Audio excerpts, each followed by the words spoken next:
ગુજરાતની ભૂમિ એટલે સંતો ભક્તોની ભૂમિ. આ ભૂમિ અને સંત પરંપરાને કંઈક વિશેષ નાતો રહ્યો છે. એટલે ગુજરાત સૌરાષ્ટ્રના વિસ્તારમાં કે વર્ષોથી સંત મહંતોના પાવન પગલાં પડતા રહ્યા છે. એના કારણે જ આ ભૂમિ પવિત્ર અને પાવન છે.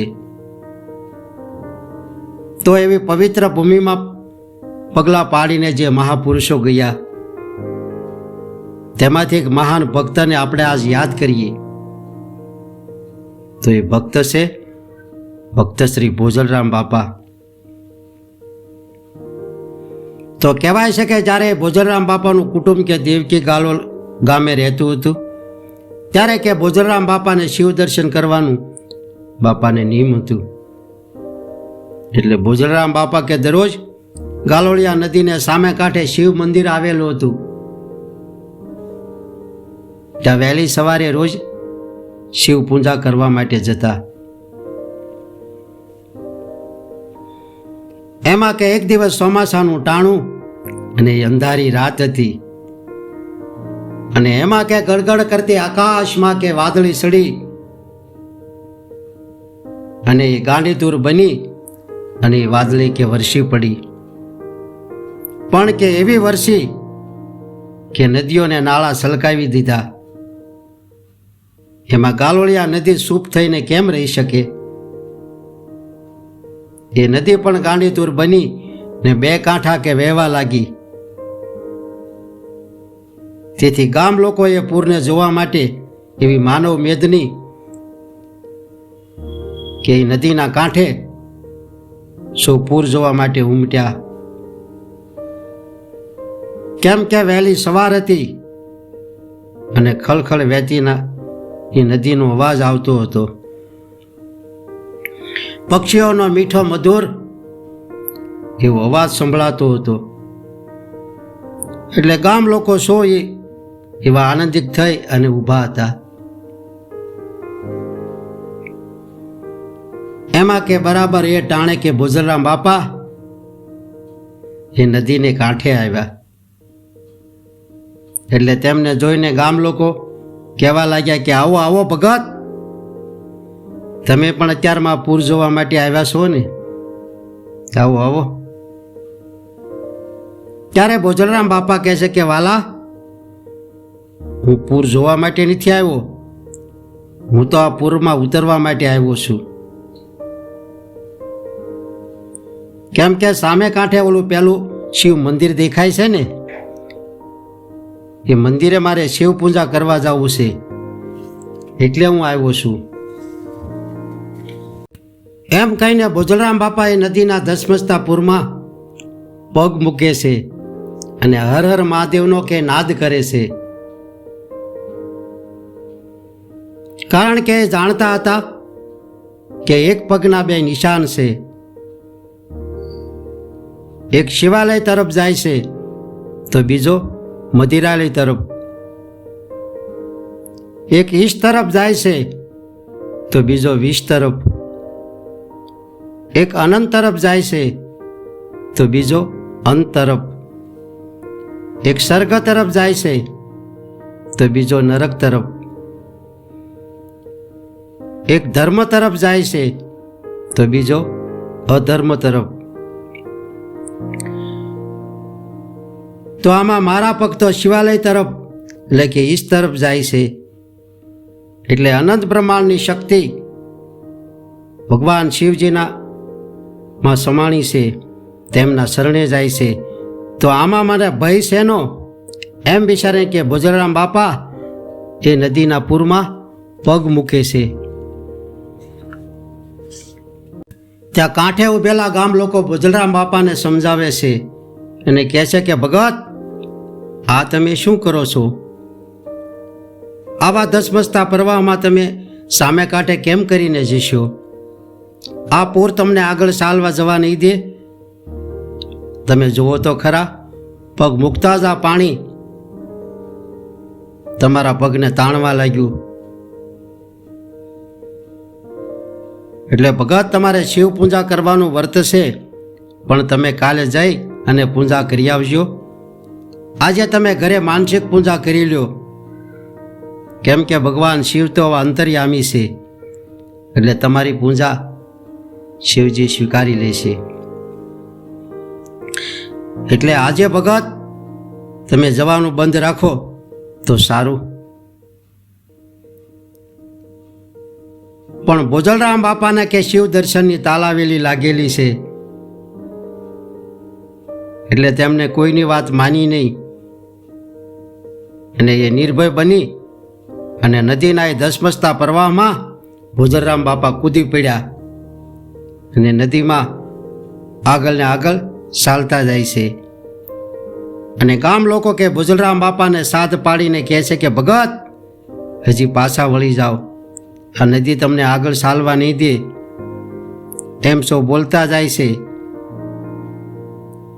ને એક નજરે કે બોજલરામ બાપાને જોતા જાય છે અને બોજલરામ બાપાના મન તો ઓમ નમો શિવાય ઓમ નમો શિવાયનો નાદ ચાલતો જાય છે. અને બોજલરામ બાપા ધીરે ધીરે એમાં એક તાર બોજલરામ બાપાનો જોડાતો જાય છે અને બોજલરામ બાપા આગળ ને આગળ એમ ચાલતા જાય છે. એમ કરતા બોજલરામ બાપા તો દૂર દૂર નીકળી ગયા. એટલે ધીરે ધીરે કરતા એ ગામ લોકોને એ બોજલરામ બાપા પાણીમાં દેખાતા બંધ થઈ ગયા. પછી તો કાંઠે ઉભેલા લોકોમાંથી કોઈ બોજલરામ બાપાના કે ઘરે જઈ અને સમાચાર આપે છે અને કહે છે કે તમારો બોજલ તો આ નદીના પૂરમાં પડીને સામે કાંઠે શિવ મંદિર છે, એ મંદિરે પૂજા કરવા માટે ગયા છે. આવી કે વાત સાંભળીને ગંગામાં દોડતા દોડતા એ નદીના કિનારે આવે છે ને પછી ગામ લોકોને એ ગંગામાં કહે છે કે મારો બોજલ આ ધસમસતા પાણીમાં પડ્યો ત્યારે તમારામાંથી કોઈએ એમને રોક્યો નહીં, કોઈએ રોકવો તો જોઈએ ને. ત્યારે ગામ લોકો કહે છે કે માં આ ભગત અમારું માને તો ને, એને તો વર્ત જ બધું છે, એટલે એમની અમારે કોઈની વાત એમની માની જ નહીં અને એ તો પાણીમાં કૂદી પડ્યા. આમ ગામ લોકો ગંગામાને વાત કરે છે, પણ બોજલરામ બાપા તો કે પાણીમાં ઓમ નમઃ શિવાયનો જાપ જપતા જાય છે ને તેની નિર્મળ આંખોમાંથી વિશુદ્ધ પ્રેમાશુની અખંડ ધારાઓ વહે છે. એટલે તેઓ દેહ અને દુનિયાનું ભાન ભૂલી અને શિવ તત્વમાં લીન બનતા જાય છે ને શિવ દર્શનની વ્યાકુળતા અને ઉત્સાહમાં ખડા થઈ જાય છે. કેમ કે બોજલરામ બાપાના હૈયે અને ઓઠે શ્રી હરિનું પવિત્ર નામ રહેલું છે, એટલે ઈશ્વરી પ્રેમ અને ઈશ્વરી આનંદ પ્રગટે છે. એટલે એ ધસમસતા પાણીનું પૂર સ્વસ્થ અને સ્થિર થવા લાગ્યું.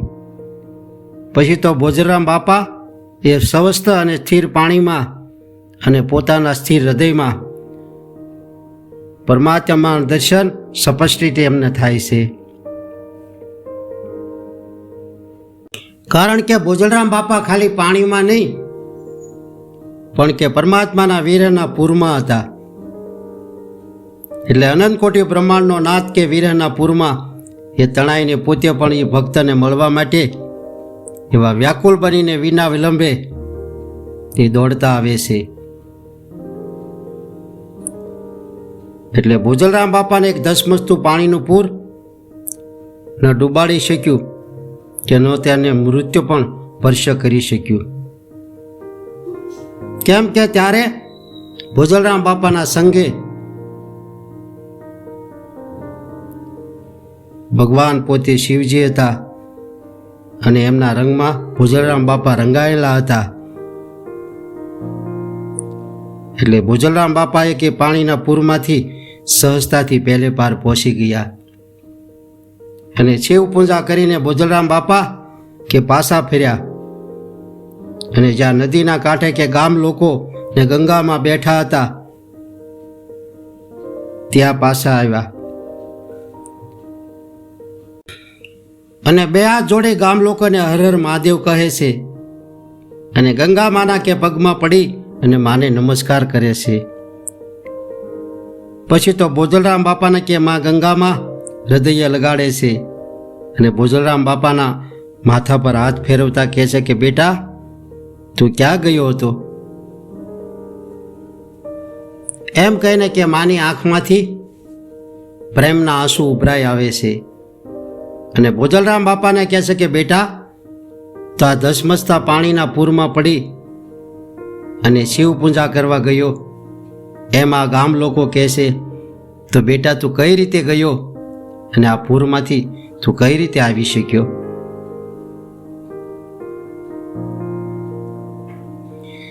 ત્યારે બોજલરામ બાપા કહે છે કે માં હું આ નદીના ધસમસતા પાણીમાં પીડ્યો હોઉં તો હું કેમ કરીને આવી શકું? અને માં મારા કપડાં ભીના ન હોય? આવે કે બોજલરામ બાપાની વાત સાંભળીને ગામ લોકોને ગંગામાં જોવે છે તો કહેવાય છે કે બોજલરામ બાપાના વસ્ત્રો સાવ કોરા હતા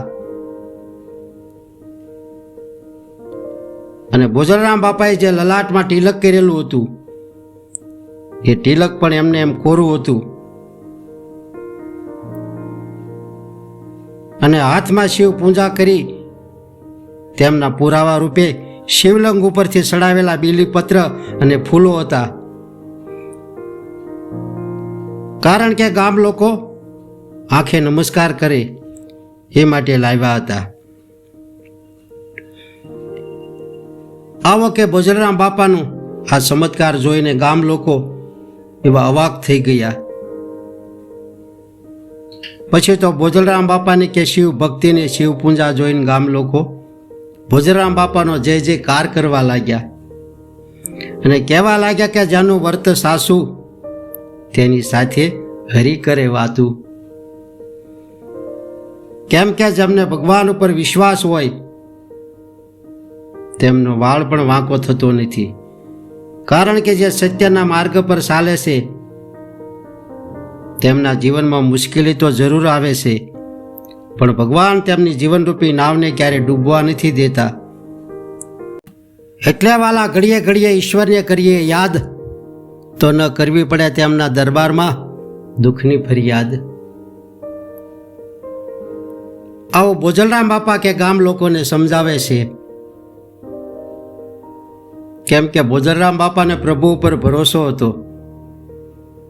એટલે તેમનું અમર વર્ત હતું ને ભગવાન શિવજીને કહેતા કે મને આજ એક તમારી પ્રાણ જાય પણ વસન ન જાય એવી ટેક છે અમારી. પ્રભુ મને આશ એક તમારી પ્રાણ જાય પણ વસન ન જાય એવી ટેક છે અમારી. આવી બોજલરામ બાપાની નેક અને ટેક અને શિવ ભક્તિ જોઈને ગામ લોકો એવા ભાવ વિભોર બની ગયા અને એક પછી એક બોજલરામ બાપાના શરણોમાં પડ્યા. ત્યારે બોજલરામ બાપા કહે છે કે વાલા મારા શરણોમાં નહીં પણ આ પવિત્ર શ્રાવણ મહિનો ચાલી રહ્યો છે એટલે શિવ મંદિરે જઈ શિવલિંગ ઉપર બીલીપત્ર ચડાવી શિવ પૂજા કરો, પછી તેમના શરણોમાં નમસ્કાર કરો એટલે ભગવાન શિવજી એવા ભવોભવના બંધન કાપી નાખશે. કેમ કે ભગવાન શિવજીમાં પૂરા બ્રહ્માંડની શક્તિ શિવમાં સમાણી છે. આવી શિવ મહિમાની અમૃતમય વાણી બોજલરામ બાપાના મુખમાંથી નીકળી અને એ વાણી સાંભળતા જ જિજ્ઞાસુએ પ્રશ્ન કર્યો કે બાપા તમારે શિવ પૂજા કરવાનું વર્ત છે એટલે તમે રોજ શિવ પૂજા કરો છો અને બીલીપત્ર ચડાવો છો, એટલે બાપા આજ કૃપા કરીને અમને એ મહિમા બતાવો ને કે શિવલિંગની પૂજા કેમ કરવામાં આવે છે અને શિવલિંગ ઉપર બીલીપત્ર કેમ ચડાવવામાં આવે છે. આવો કે ભક્તનો જિજ્ઞાસાભરો પ્રશ્ન સાંભળી અને બોજલરામ બાપા કહે છે કે વાલા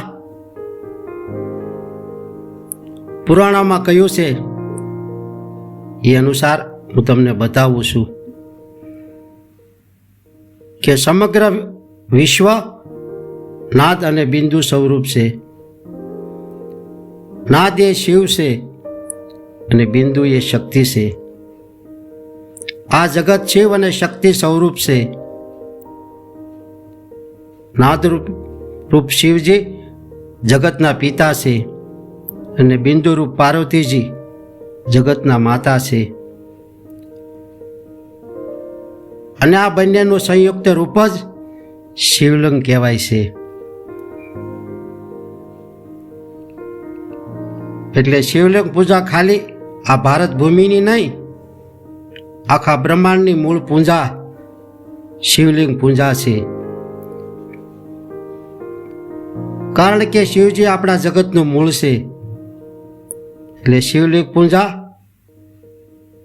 એટલે કરવામાં આવે છે. એમ સમજાવતા બોજલરામ બાપા પછી શિવલિંગ ઉપર કે બીલીપત્ર કેમ ચડાવવામાં આવે છે એ સ્કંદ પુરાણ અનુસાર સમજાવે છે અને કહે છે કે શિવજીના કે ડાબા નેત્રમાં ચંદ્રમા અને જમણા નેત્રમાં સૂર્ય છે અને વચ્ચે અગ્નિનો વાસ છે. એમ બીલીપત્ર પણ શિવજીના ત્રણ નેત્રનું રૂપ છે. એટલે બીલીપત્ર ચડવાથી ભગવાન શિવજીની સાથે સાથે કે સૂર્ય, ચંદ્ર અને અગ્નિ આમ ત્રણ દેવની પૂજા આપોઆપ થઈ જાય છે. અને બીજી કથા એ પણ છે કે બીલીપત્રના વૃક્ષમાં દેવી ગિરજા મહેશ્વરી, પાર્વતી ગૌરી અને કાતિયાની દેવી આમ ત્રણ દેવી રહે છે. એટલે ભગવાન શિવજીને કે બીલીપત્ર અર્પણ કરવાથી આ ત્રણ દેવીની પૂજા થઈ જાય છે. એટલે બીલીપત્ર ભગવાન શિવજીને ચડાવવામાં આવે છે. આવો સુંદર કે બોજલરામ બાપાએ શિવલિંગ મહિમા અને બીલીપત્ર મહિમા ગામ લોકોને સમજાવ્યો અને મહિમા સાંભળતા જ બધા એવા ભાવ વિભોર બની ગયા ને પછી હર હર મહાદેવનો કે નાદ કરતા જ પોતપોતાના ઘરે ગયા અને શિવ મંદિરે જઈ અને શિવ પૂજા અને બીલીપત્ર ચડાવવા લાગ્યા. તો આ વિડીયો બોજલરામ બાપાની કૃપારૂપી હતો. જો આ વિડીયો પસંદ પડે અને સારો લાગે તો લાઈક કરો, આ ચેનલને સબસ્ક્રાઈબ કરો અને શેર કરો. એટલે હસતા રહો, ખુશ રહો અને આનંદિત રહો.